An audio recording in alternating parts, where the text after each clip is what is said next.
ধর্মীয় গ্রন্থসমূহের আসল বিষয়টি অনুষ্ঠানের বিরাট বোঝার নিচে চাপা পড়ে আছে। তুলতে গেলেও মহা বিপদ। শাস্ত্রবিদদের ফতোয়ার হাজার হাজার শাক্ত তীরে আঘাত খেয়ে এগিয়ে যেতে হয়। ফকিরির গোপনেরও গোপন কথা বইতে বাবা জাহাঙ্গীর লিখেছেন। মক্কা নগরীর গণ্যমান্য ব্যক্তিবর্গের সামনে মহানবী আলী আলাইহিসসালাতু ওয়াসসালামকে ডাকলেন এবং বুকে বুক মিলিয়ে প্রকাশ্যে স্পষ্ট ভাষায় ঘোষণা করলেন, এই হলো আমার প্রতিনিধি, আমার পরেই যার স্থান এবং আমার উত্তরাধিকারী। তার কথা শুনবে এবং তাকে মেনে চলবে। বিশ্ববিখ্যাত লেখক, সাহিত্যের ব্যাকরণ শাস্ত্রের প্রবর্তক, তার কিতাবের নাম দেওয়ানে আলী ও জামেয়া। দেওয়ানে আলী ও জামেয়া, এতে তিনি সমগ্র দুনিয়ার যেসব ঘটনা সংঘটিত হবে তার বিবরণ দিয়েছেন। নাহওয়ানের যুদ্ধটিতে একটি গুরুত্বপূর্ণ বিষয় আমরা জানতে পারি। অনেক ইসলাম গবেষক পর্যন্ত চমকে যান। চোখে সর্ষে ফুল দেখার মতো হয়ে যেতে হয়। সিদ্ধান্তহীনতার ধূম্রজাল তৈরি হয়। কারণ মাওলা আলী আলাইহিসসালাতু ওয়াসসালামের মর্যাদার হাদিসগুলো উমাইয়া আব্বাসিয়া রাজবংশ লুকাতে পারেনি, শত চেষ্টা করেও পারেনি। মাওলা আলীর ভক্তদেরকে নির্বিচারে হত্যা করেও পারেনি। কারণ মহানবীর এই হাদিসগুলো সাহাবাদের মুখে মুখে ফিরত এবং ফেরাটাই স্বাভাবিক। কারণ মাওলা আলী আলাইহিসসালাতু ওয়াসসালাম মহানবীর চাচাতো ভাই, মহানবীর প্রাণপ্রিয় কন্যা খাতুনে জান্নাত হজরত ফাতেমাতুজ জাহরা আলাইহিসসালাতু ওয়াসসালামের স্বামী, মহানবীর সাহাবা এবং আধ্যাত্মিক রাজ্যের একমাত্র খলিফা। মাওলা আলী আধ্যাত্মিক রাজ্যের প্রথম খলিফা, শেষ খলিফা, মাঝখানের খলিফা এবং সর্বকালের জন্য খলিফা। মহানবীর আধ্যাত্মিক রাজ্যের একমাত্র প্রথম খলিফাই হচ্ছে মাওলা আলী আলাইহিসসালাতু ওয়াসসালাম এবং মাঝখানের খলিফাও হচ্ছে আধ্যাত্মিক রাজ্যের মাওলা আলী আলাইহিসসালাতু ওয়াসসালাম। মহানবীর আধ্যাত্মিক রাজ্যের শেষের খলিফাও হচ্ছে মাওলা আলী আলাইহিসসালাতু ওয়াসসালাম এবং মহানবীর আধ্যাত্মিক রাজ্যের সব সময়কার খলিফাই হচ্ছে, সর্বকালের জন্য খলিফা হচ্ছে মাওলা আলী আলাইহিসসালাতু ওয়াসসালাম। তাই গাদিরে খুমে মাওলা আলী আলাইহিসসালাতু ওয়াসসালামকে হজরত আবু বকর রাদিয়াল্লাহু তাআলা আনহু ও হজরত উমর রাদিয়াল্লাহু তাআলা আনহু এবং সব সাহাবারা বিনা বাক্যে খলিফা রূপে মহানবীর সামনে মেনে নিলেন। শিয়া ফেরকার মুসলমানেরা আধ্যাত্মবাদ মানেন না, সুতরাং সুফিবাদ মেনে নেবার প্রশ্নই উঠে না। ইয়ারা তাই মাওলা আলীকে রাজকার্য পরিচালনার পক্ষে খলিফা রূপে দেখতে না পেয়ে হজরত আবু বকর রাদিয়াল্লাহু তাআলা আনহু, হজরত উমর রাদিয়াল্লাহু তাআলা আনহু এবং আরও কিছু সাহাবাদের উপর ভালো মন্তব্য করা হতে বিরত থাকেন। এবং শিয়াদের মাঝে কিছু কিছু উপফেরকার অনুসারীরা যা তা মন্তব্য করতেও পিছপা হন না। এখানেই শিয়ারা মারাত্মক ভুলটি করে, কারণ আধ্যাত্মবাদ মানে না। যেমন ওহাবিরাও আধ্যাত্মবাদ মানে না। শিয়া এবং ওহাবি দুটো ফেরকা, টাকার এই পিঠ আর ওই পিঠ।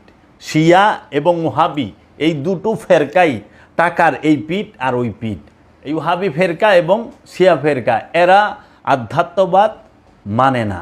সুন্নিরা আধ্যাত্মবাদ মানে এবং যারাই আধ্যাত্মবাদ মানে তাদেরকে সুন্নি নামে আখ্যায়িত করা হয়।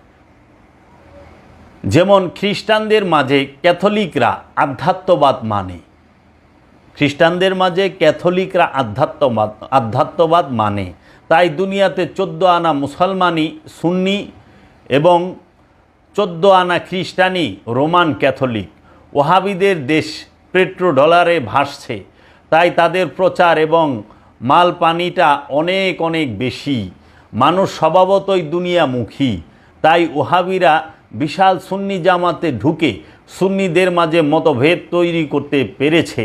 তাই আজ সুন্নিদের মাঝেও ওহাবিদের দর্শনের অনুসারী পায়, তাই সুন্নিদের মাঝেও ওহাবিদের দর্শনের অনুসারী পায়। তাই আজকাল নিরপেক্ষ ইসলাম গবেষক পাওয়া বড়ই কষ্টকর। আবার বলতে হচ্ছে যে ইসলামের প্রথম ফেরকা খারিজিরা যে যুদ্ধটি মাওলা আলীর বিরুদ্ধে করেছিল সেই যুদ্ধটির নাম হলো নাহওয়ানের যুদ্ধ। মহানবী বলেছেন যে আমি যার মাওলা আলীও তার মাওলা, আলী এবং আমি একই নূরের দুইটো টুকরা। যারা আলী হতে মুখ ফিরিয়ে নিল তারা আল্লাহ হতে মুখ ফিরিয়ে নিল, আলীর বিরুদ্ধে অস্ত্র ধারণ করলো তারা আল্লাহর বিরুদ্ধে অস্ত্র ধারণ করলো। খারিজিরা ভালো করেই মহানবীর এই বাণীগুলো জানতো, তাই তারা যুদ্ধ করার জন্য কৌশল আবিষ্কার করলো। খারিজিরা বলতে লাগলো আমরা আল্লাহ ছাড়া আর কাউকে মানি না এবং আল্লাহর কোরআনের আইন ছাড়া আর কোনো আইন মানি না ইত্যাদি।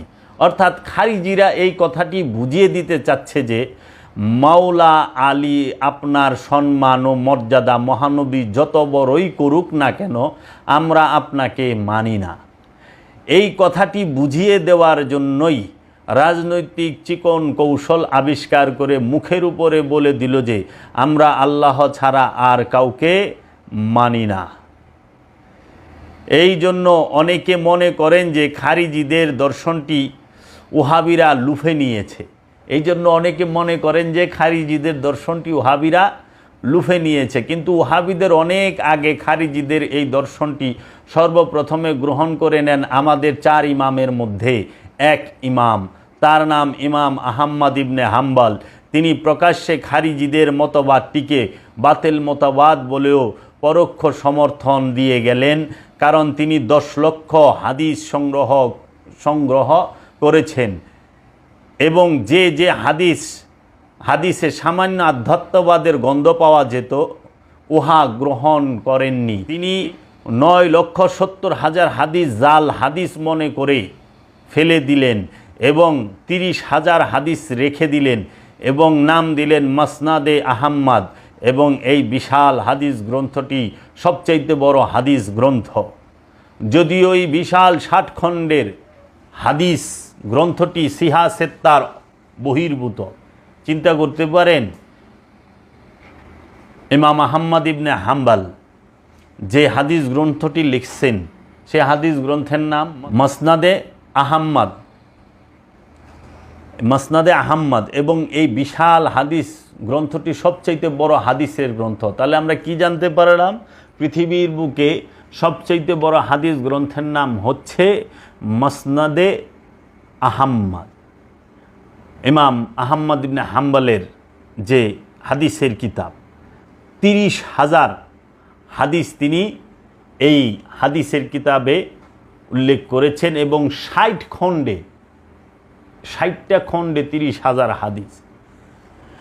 এটা সিহাসেত্তার হাদিসের বহির্ভূত, তবু ওহাবিদের কাছে অমৃত তুল্য। এবং ইমাম ইবনে তাইমিয়া ইহার প্রশংসা করে গেছেন এবং ইবনে কাসির সাহেব তার তাফসিরে এই হাদিস গ্রন্থের উপর অনেকখানি নির্ভর করে গেছেন এবং এই ইবনে কাসির নামক তাফসিরটির ভূয়সী প্রশংসা করে গেছেন ইমাম ইবনে তাইমিয়া। কারণ তাফসিরে ইবনে কাসিরে কোনো আধ্যাত্মিক দর্শনের সামান্য মাত্র গুরুত্ব দেওয়া হয়নি। তাই অনেকে বলে থাকেন যে ওহাবি মতবাদের ঢাল হচ্ছে তাফসিরে ইবনে কাসির। আরও একটি কথা হলো ওহাবিরা কোনো মাযহাব মানে না, সালাফিরাও মানে না। তারা বলে যে মহানবীর জামানায় কোনো মাযহাব ছিল না, তাই মাযহাব মানি না। তর্কে যদি ওহাবিরা হেরে যায় এবং যদি বলা হয় যে এই 4 মাযহাবে কি কোরআন হাদিসের বাহিরে কোনো কিছু বলা হয়েছে, তাহলে ওহাবিরা অনেকটা বাধ্য হয়ে বলে ফেলেন যে তারা হাম্বলি মাযহাবের অনুসারী। তারা অনেকটা বাধ্য হয়ে বলে যে আমরা হাম্বলি মাযহাবের অনুসারী। এখন বিষয়টি শ্রোতাদের কাছেই অনেকটা পরিষ্কার হলো বলে মনে করি। খারিজিরা ভালো করে জানতো যে মাওলা আলীর নামটি কোরআনে নাই, তাই কোরআন ছাড়া অন্য কথা মানি না, অর্থাৎ হাদিসে বর্ণিত মাওলা আলীর মর্যাদা মানি না। কি ঝানু কৌশল, কি ঘাগো চালবাজি খারিজিরা আবিষ্কার করলো। এই ঝানু আর ঘাগু কৌশলের ফাঁদে পড়ে অনেকেই বিভ্রান্ত হতে বাধ্য হয়েছিল এবং আজও খারিজিদের এই ঝানু দর্শনটি অনেকের মধ্যেই বিভ্রান্ত হবার কুয়াশা তৈরি করে চলছে। কারণ তুই তো আর একা নয়, সঙ্গে খান্নাসরূপী শয়তান বহাল তবিয়তে প্রতিটি মানুষের মধ্যে বর্তমান সুতরাং শয়তান বিভ্রান্ত করার সুবর্ণ সুযোগটি গ্রহণ করে চলেছে। তাই বাবা জাহাঙ্গীর বারবার বলেছেন যে ইসলামের মূল সূত্রটি জানতে হলে প্রথমে আপনাকে শয়তান বিষয়ে প্রচুর জ্ঞান রাখতে হবে, নতুবা পিচ্ছিল পথে বারবার আছাড় খেতে হবে। খারিজিরা নাহওয়ানের যুদ্ধে মাওলা আলীর সামনে যে চমকানো বাণীগুলো শুনিয়েছিল, তাতে মাওলা আলী খারিজিদের বিরুদ্ধে যুদ্ধ চালিয়ে যাবার আদেশ করলেন। মাওলা আলীর দলের মাঝেও থতমত খাবার অবস্থা তৈরি হওয়াতে তিনি এই বাণীগুলোকে এক ধরনের চিকন মিষ্টি প্রতারণা বলে অবহিত করলেন। আজও কি সেই খারিজি মার্কা বাণীগুলো শুনে অনেক মানুষ সঠিক পথটি ছেড়ে বিপথে পা বাড়িয়ে দিচ্ছেন না? তারা কি সেই বাণীটি মনে করতে পারছে না যে আল্লাহকে ভালোবাসতে চায় সে যেন রসুলকে ভালোবাসে, যে আল্লাহকে ভালোবাসতে চায় সে যেন রসুলকে ভালোবাসে, অর্থাৎ রসুলকে ভালোবাসলেই আল্লাহকে ভালোবাসা হবে বলে ঘোষণা দেওয়া হয় এবং সুন্নত শব্দ দুটো ব্যবহার করা হয়নি, বরং ভালোবাসার কথাটি বলা হয়েছে। মাওলা আলী আলাইহিস সালাতু ওয়াসসালামকে ভালোবাসলে মহানবী মুহাম্মদ সাল্লাল্লাহু আলাইহি ওয়াসাল্লামকে ভালোবাসা হলো, আর মহানবীকে ভালোবাসলেই আল্লাহকে ভালোবাসা হলো। খারিজিরা পেছনের অংশটুকু বাদ দিয়ে কেবল আল্লাহর কথাটি এখানে বলল, যার জন্য মাওলা আলী তাদেরকে বিভ্রান্ত বলে ঘোষণা দিয়ে যুদ্ধ চালিয়ে যেতে আদেশ করলেন। ফকিরির গোপনেরও গোপন কথা বইতে বাবা জাহাঙ্গীর লিখেছেন। সুন্নিদের মধ্যে অনেক ভুল ত্রুটি লক্ষ্য করা যায়। সুন্নিরা অবশ্য পীর ফকির মানে, তবে কিছু সুন্নি সুফিবাদের সার্বজনীন দর্শনের মাঠে শাস্ত্র কথার পায়খানা পেশাব এত বেশি করে ফেলেছে যে ওকে ঠেলে আসল লক্ষ্যে অগ্রসর হওয়া কঠিন হয়ে পড়ে।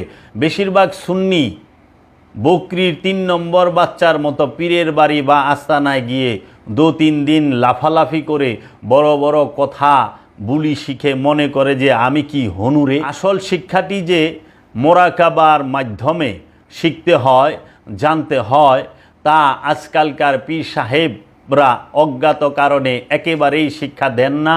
বড় বড় ওলিদের রচিত ফার্সি ভাষার অমূল্য বইগুলো আজও কেউ অনুবাদ করলেন না। তবে হালে এক মহান আশেক এইগুলো ফার্সি ভাষা থেকে চমৎকার অনুবাদ করেছেন, মূলটি সঙ্গে রেখে বাংলা উচ্চারণ সহ। বইটির নাম দিয়েছেন দিওয়ানে মঈনুদ্দিন। সেই মহান অনুবাদকের নাম জেহাদুল ইসলাম। উনি 11ই মে 2004 সালে ইন্তেকাল করেছেন।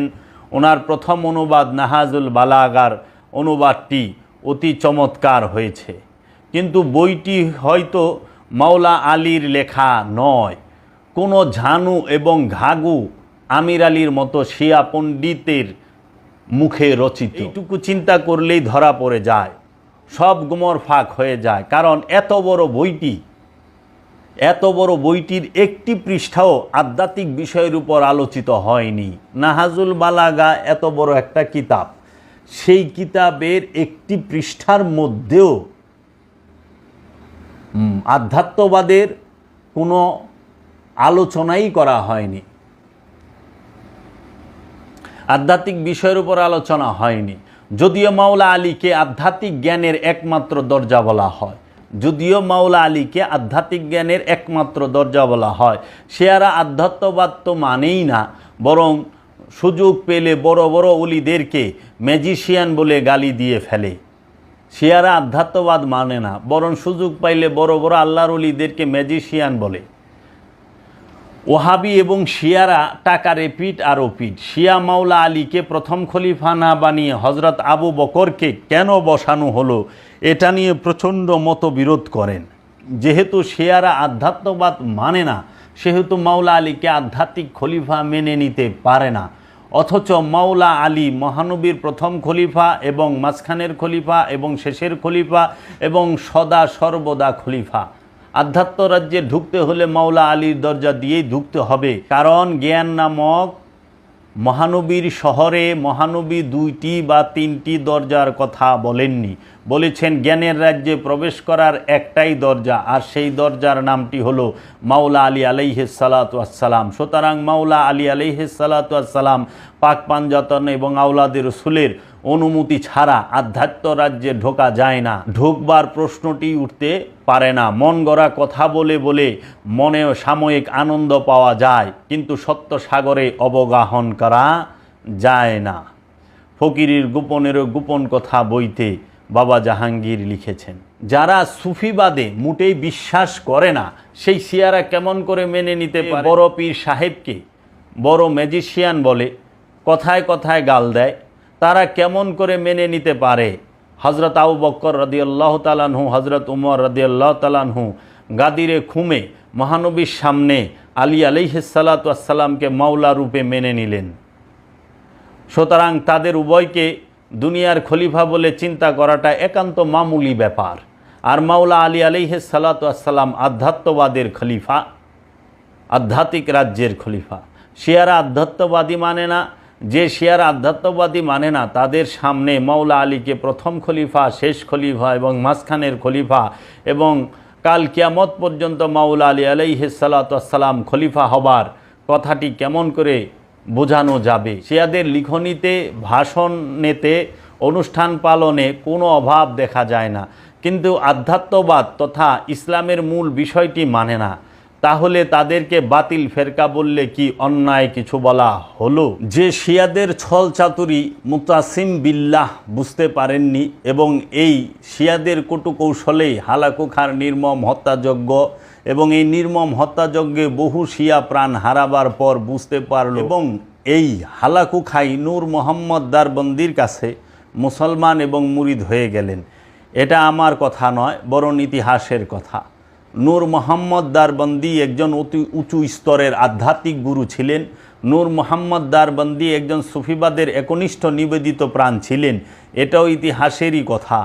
আজ যদি শিয়ারা আধ্যাত্মবাদ মেনে নিত তাহলে ইরান, ইরাকের সংরক্ষিত লাইব্রেরিতে বহু ওলি আল্লাহদের মহামূল্যবান রচনাসমূহ অবশ্যই পেতাম। ওহাবিদের প্রচণ্ড চাপে বাটালবি আর বাহাই নামক নতুন নতুন ফেরকাবাজির চাপে মহামূল্যবান রচনা সমূহ হারিয়ে যেত না। ফরিদ উদ্দিন আত্তারের রচিত তাস্কেরাতুল আউলিয়া নামক বইটিতে বহু ওলিদের রচিত মহামূল্যবান রচনাসমূহের নামগুলো পর্যন্ত জানতে পারি এবং হস্তলিখিত বইগুলো কাছেই ছিল বলে জানতে পারি, কিন্তু এখন আর পাওয়া যায় না। মহানবীর এই হাদিসটি অনেকেরই জানা থাকার কথা, আর সেই হাদিসটি হলো আল্লাহর কিতাব এবং নবীর বংশধর আঁকড়িয়ে ধরে রাখতে পারলে বিপথে যাবার কোনো ভয় নাই। এই হাদিসটি কি করে উমাইয়া এবং তাদের অনুসারীরা এবং তাদের হালুয়া রুটি খানেওয়ালা মানতে পারে? তাহলে তো খনার বহুল প্রচলিত বচন ভূতের মুখে রাম নাম বাস্তবেই দেখতে পেতাম।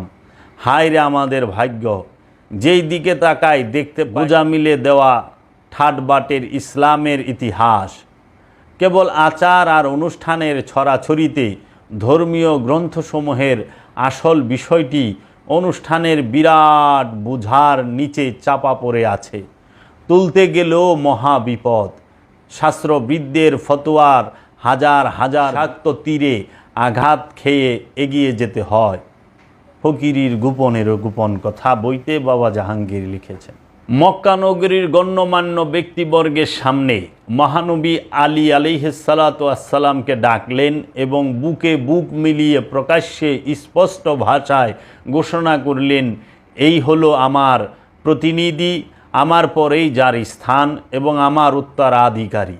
তার কথা শুনবে এবং তাকে মেনে চলবে।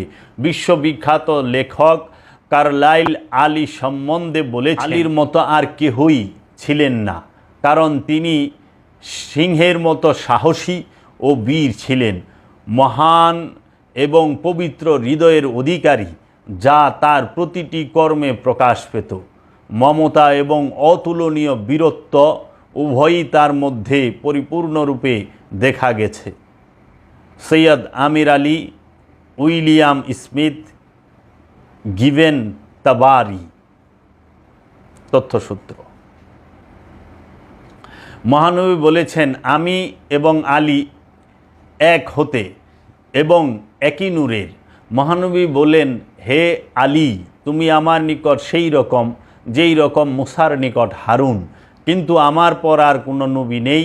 মহানবী বললেন, হে আলী, তুমি দুনিয়াতে যেমন আমার ভাই এবং আখেরাতেও তাই। মহানবী বলেন, হে আলী, তোমার দাম আমার কাছে এই রকম যেমন দেহের মধ্যে মাথাটির দাম। মহানবী বলেন, হে আলী, তোমার দাম আমার কাছে এই রকম যেই রকম শরীরের মধ্যে আত্মার দাম। মহানবী বলেন, হে আলী, তোমার দেহের মাংস আমারই দেহের মাংস এবং তোমার রক্ত আমারই রক্ত। তুমি যা দেখো আমিও তাই দেখি, তুমি যা শোনো আমিও তাই শুনি। পার্থক্য কেবল আমার পর আর কোনো নবী আসবে না। মহানবী বলেন, হে আমার রব, যে আলীর বন্ধু সে আমার বন্ধু এবং যে আলীর শত্রু সে আমার শত্রু। হে আমার রব, যে আলীকে সাহায্য করে সে আমাকে সাহায্য করে এবং যে আলী হতে মুখ ফিরিয়ে নিল সে আমা হতে মুখ ফিরিয়ে নিল। মহানবী বলেন, সত্য আলীর সাথেই এবং আলী সত্যের সাথী। হজরত ওমর বললেন, আনন্দ আর আনন্দ, হে আবু তালিবের ছেলে, আজ আপনাকে মাওলা রূপে বরণ করে নিলাম, যিনি সকল মুমিনদের এবং সকল নারী মুমিনদের মাওলা। মেশকাত, নাসাই, মাসনাদে ইমাম আহমদ ইবনে হাম্বল, জালালউদ্দিন সুয়ুতি এবং আরও ঐতিহাসিক বৃন্দ। ঐতিহাসিকদের মতে গাদিরে খুমে মহানবীর ভাষণ এবং স্পষ্ট আদেশের দ্বারা আলীকে আমিরুল মোমিনিন বলে সর্বপ্রথম প্রকাশ্যে ঘোষণা করলেন। এখানে প্রশ্ন, মাওলা আলীকে মহানবী আমিরুল মোমিনিন বলেছেন, কিন্তু অন্য যে সকল আমিরুল মোমিনিন হয়েছেন তাদেরকে কি মহানবী টাইটেল দিয়েছেন, না নিজেরাই অথবা অন্য সকল মানুষ মিলে টাইটেল লাগিয়েছেন, না সাহাবায়ে কেরাম টাইটেল দিয়েছেন? হজরত উমর রাদিয়াল্লাহু তাআলা আনহু বলেছেন, লাউলা আলিউন লা হালাকাল উমর, অর্থাৎ আলী না থাকলে উমর হারিয়ে যেত। হজরত উমর রাদিয়াল্লাহু তাআলা আনহু এর কি অপূর্ব স্বীকৃতি, কি অপূর্ব বিনয় প্রকাশ পেয়েছে এই একটি মাত্র বাক্যে। মাওলা আলী কতটুকু উন্নত মর্যাদার অধিকারী ছিলেন এবং তিনি যে মহানবীর ঘোষণা আলী জ্ঞানের দরজা, পূর্ণ মর্যাদার স্বীকৃতি অকপটে হৃদয়ে মেনে নিলেন। অকপটে হৃদয়ে মেনে নিয়েই হজরত উমর রাদিয়াল্লাহু তাআলা আনহু এই রকম কথাটি প্রকাশ্যে ঘোষণা করেছেন। যদিও সেই দিনের আরব দেশে গোত্রপ্রীতি ছিল একটি প্রচণ্ড ধরনের জঘন্য মানসিক রূপ। সেই গোত্রপ্রীতির ইতিহাস ইসলামী ইতিহাসের অনেকখানি তুলে ধরা হয়েছে। সেই গোত্রপ্রীতি এতই ভয়ঙ্কর এবং বিভীষিকার করুণ ছবিগুলো এমনইভাবে ফুটে উঠেছে যে এগুলো যদি দর্শক মনোযোগ সহকারে শুনেন, হতাশায় হাতছানি দিতে চায় এবং মানসিক চাপে এলোমেলো চিন্তাধারা এসে মাথার মগজে ভারসাম্য না রাখতে পেরে ঘৃণার পথে পা পিছলিয়ে পড়ার সমূহ বিপদের মুখোমুখি হবার সম্ভাবনা উড়িয়ে দেওয়া যায় না। এই রকম গোত্রপ্রীতির মানসিক রোগ হতে মহানবী অনেকখানি মুক্ত করে গেছেন এবং একতার বিশাল প্ল্যাটফর্মে সবাইকে কম বেশি দাঁড় করাতে পেরেছিলেন। এই কারণেই মরুবাসী আরবরা সেই দিনের পরিচিত পৃথিবীকে চমকিয়ে দিয়েছিলেন। মহাশক্তিশালী রোম সাম্রাজ্য আর অধ্যত দাম্ভিক্য পারস্য সাম্রাজ্যের পতন হয়েছিল। সেই জন্যই হয়তো একজন খ্রিস্টান লেখক লিখে গেছেন যে মহানবী সর্বকালের সর্বশ্রেষ্ঠ মহাপুরুষ। অবশেষে বলতে হচ্ছে যে আলী, ফাতিমা, হাসান ও হুসাইনের শানে মানের যে সামান্য কিছু হাদিস পাওয়া যায় সেগুলো সাহাবাদের মুখে মুখে ফিরত এবং অবাক হবেন যে উমাইয়া রাজবংশ এবং আব্বাসীয় রাজবংশ এ ধরনের মুখে মুখে ফেরা হাদিসগুলোকে বন্ধ করে দেবার সাহস পায়নি। না হলে আলী, মা ফাতেমা, হাসান ও হুসাইনের উপর প্রশংসার একটিও হাদিস পাওয়া যেত না। আর এই দুই রাজবংশ সাহস পায়নি বলেই তাদের ভাড়াটে এবং বেতনখোর আলেমদের দিয়ে বহু উল্টাপাল্টা হাদিস বানিয়েছে। এই মিথ্যা হাদিস বানানোর প্রধান উদ্দেশ্য ছিল পাক পাঞ্জাতনের শান ও মানকে পরোক্ষভাবে খাটো করে দেখানো। আরও একটি বিষয় লক্ষ্য করার মতো, আর সেটা হলো যারা মহানবীর পরিবারের সদস্য তাদের মুখে হাদিস নেই বললেই চলে, অথচ মুসলমান তাদের কাছে থেকে বহু হাদিস আশা করেছিল। চক্রান্ত, রাজনৈতিক চালবাজি, বাটপারি করাটাই দুই এবং আব্বাসীয় রাজবংশের প্রধান উদ্দেশ্য ছিল। পাক পাঞ্জাতনের উপর হাতে গোনা মাত্র কয়েকটি হাদিস আজও কিছু জ্ঞানী মুসলমানদেরকে ভাবিয়ে তোলে এবং গবেষণার বিষয়বস্তুতে পরিণত হয়েছে। মিথ্যা যত শক্ত ও শক্তিশালী হোক না কেন, পরাজয় অবধারিত। তবে ধরা পড়ার সময়টা আপেক্ষিক, কিছু দিনের, না হয় অনেক দিনের। মাওলা আলীকে খারিজি সম্প্রদায়ের মুসলমান একটি সুন্দর কথা শুনিয়ে দিয়ে মাওলা আলী হতে সর্বপ্রকার সম্পর্ক ছিন্ন করে বাহির হয়ে গেলেন। যা ভাবতে গেলে এবং গবেষণা করতে গেলে আজকের মুসলমানেরাও দোটানায় পড়ে যায়। অথচ মাওলা আলীর ঘোর শত্রু মুআবিয়াকেও খারিজিরা শত্রু মনে করে সম্পর্ক ছিন্ন করেছে। খারিজিরা উভয়কেই ইসলাম ও আল্লাহর প্রধান শত্রু মনে করে সাধারণ মুসলমানদেরকে বিভ্রান্ত করার জন্য একটি খাসা পলিটিক্যাল স্লোগান তৈরি করে ব্যাপক প্রচার করতে থাকে। সেই স্লোগানের ভাষাটি ছিল, আল্লাহর আইন ছাড়া আর কোনো আইন মানি না। প্রিয় পাঠক, এই একবিংশ শতাব্দীর দ্বার প্রান্তে দাঁড়িয়ে সেই খারিজিদের পুরনো বিভ্রান্তিকর এবং টোপ গেলে খাবার মতো সেই একই স্লোগানটি কি এখনও প্রচার করা হচ্ছে না? এবং বিভ্রান্তির মরীচিকায় কত সরল মুসলমানদের পা ফাঁদ পাতা স্লোগানে আটকে যাচ্ছে এবং বিভ্রান্তি সাগরে পড়ে হাবুডুবু খাচ্ছে। এই রকম দৃশ্য কি অহরহ চোখে পড়ছে না? আমরা ইতিহাস হতে এই রকম বিভ্রান্তিকর অবস্থার কথাটি জানতে পারি। আমরা জানতে পারি যে খারিজিদের সঙ্গে মাওলা আলীর যে নাহওয়ানের যুদ্ধটি হয়েছিল, সেই যুদ্ধে মাওলা আলীর অনুসারীরা চমকে গিয়েছিলেন এবং দ্বিধাদ্বন্দ্বে দেখা দিয়েছিল।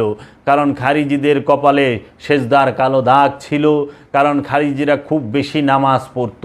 মাওলা আলীর আদেশে যুদ্ধ চালিয়ে যাওয়ার পর খারিজিরা পরাজয় বরণ করে এবং অনেকেই যুদ্ধের ময়দান হতে পালিয়ে গিয়েছিল। কারণ মহানবী আলীকে বলেছিলেন, আমার পরে তোমাকে বায়াত ভঙ্গকারী, অত্যাচারী এবং ধর্মত্যাগীদের বিরুদ্ধে যুদ্ধ করতে হবে। শাফি 6ষ্ঠ খণ্ড 18 পৃষ্ঠা। ইসলামের ইতিহাস পড়তে গেলে ভয়ঙ্কর গোত্রপ্রীতির নরকীয় হত্যাযজ্ঞের নির্মম ছবিগুলো ফুটে ওঠে। আমরা এই যুগে বসেও সত্য মিথ্যা মেশানো ককটেল মার্কা ইতিহাস পড়ছি, সিদ্ধান্ত নিতে পারি না। পদে পদে আত্মবিরোধ দেখতে পাই। ধর্মীয় অনুভূতিতে আঘাত করার নির্লজ্জ দোহাই দিয়ে মুক্ত গবেষণার মাথায় বারবার আঘাত করে চলছি। সত্য আপন রূপ ও মহিমায় উঠে দাঁড়াতে পারেনি এবং আজও পারছে না। তবে কিছু কিছু লেখক সব রকম ভয় ভীতি অপেক্ষা করে গোপনীয় এবং চাপা পড়া গোমরগুলো ফাঁক করে দিতে শুরু করেছেন। সত্যের উপর ভিত্তি করে একটি মাত্র লেখা অনেকগুলো চোখ খুলে দিতে পারে এবং একদিন মিথ্যার সব ঝাড়িঝুড়ি সবার চোখে কম বেশি ধরা পড়বে। ফকিরির গোপনেরও গোপন কথা, বাবা জাহাঙ্গীর। মুসলমান সমাজ যারা নিজেদেরকে মুসলমান এবং ইমানদার দাবি করেন এবং খুব বড় ধার্মিক বলে সমাজে অনেক কিছুই বলে থাকেন এবং আমাদেরকে অনেক সময় অনেক প্রশ্নের সম্মুখীন হইতে হয়। এরকম যে অনুষ্ঠানের সৈনিক যারা, তারা নিজেদেরকে অনেক জ্ঞানী মনে করে, যারা অনুষ্ঠানের সৈনিক এবং অনুষ্ঠান করে তাদের তাকাব্বুর অনেক বেশি হয়ে যায়। তারা অনেক সময় অনেক কিছু উল্টোপাল্টা না যাই নেই বলে। আসলে আমরা যারা নিজেদেরকে মুসলমান বলে দাবি করি, আমরা অনেক হতবাগা। কীরকমভাবে? আমরা যেই নবীর কলেমা পড়ি, আমরা যেই রসুলের কলেমা পড়ি, আমরা সেই নবীর ফ্যামিলির যে পারিবারিক যে পরিচিতি সেইটা আমরা জানি না। যেই নবীর কলেমা পড়ি, সেই নবীর উম্মতেরা, সেই নবীর অনুসারীরা, সেই নবীর আওলাদদের, সন্তানদের, নাতিপুতি ছেলেদের, বংশধরদের কল্লা কাটছে। আমরা এত হতভাগা উম্মত, মুসলমান যে নামধারী মুসলমান এত অকৃতজ্ঞ, তারা যেই নবীর কলেমা পড়ে সেই নবীর আওলাদের কল্লা কাটে। এই রকম তার কিছু নমুনা আমি তুলে ধরি। কয়জন মুসলমান জানে যে মহানবীর ঘরে কতজন সন্তান আছে? মহানবীর ঘরে মাখাদিজাতুল কুবরা আলাইহিস সালাতু ওয়াস সালাম আগমন করেছেন। মাখাদিজাতুল কুবরার ফ্যামিলি ব্যাকগ্রাউন্ড কি, এবং মহানবীর কন্যা মা ফাতেমাতুজ জাহরা এই পৃথিবীর বুকে কবে আবির্ভাব হন এবং কত বছর বয়সে উনি পর্দা গ্রহণ করেন এবং কিভাবে উনি ইন্তেকাল করেন, কে জানে? মাওলা আলী পৃথিবীর বুকে কখন তিনি আবির্ভাব হন এবং কত বছর বয়সে পর্দা গ্রহণ করেন এবং কত বছর তিনি ছিলেন এবং তার ফজিলত, তার কর্ম কি, সেই সম্পর্কে, মাওলা হুসাইনের আগমন সম্পর্কে কয়জনে জানেন? মাওলা হাসানের সম্পর্কে, মাওলা হাসান আলাইহিস সালাতু ওয়াস সালাম কত সালে পৃথিবীর বুকে আগমন করেছে জানা আছে? এগুলো কিচ্ছু জানে না। পাক পাঞ্জাতন সম্পর্কে কোনো কিছুই তাদের জানা নাই। তারা শুধু অনুষ্ঠানের সৈনিক হয়ে চলছে, আর তারা বুঝেই না যে আসলে কী করছে। অধিকাংশ মুসলমান, সবাই না, অধিকাংশ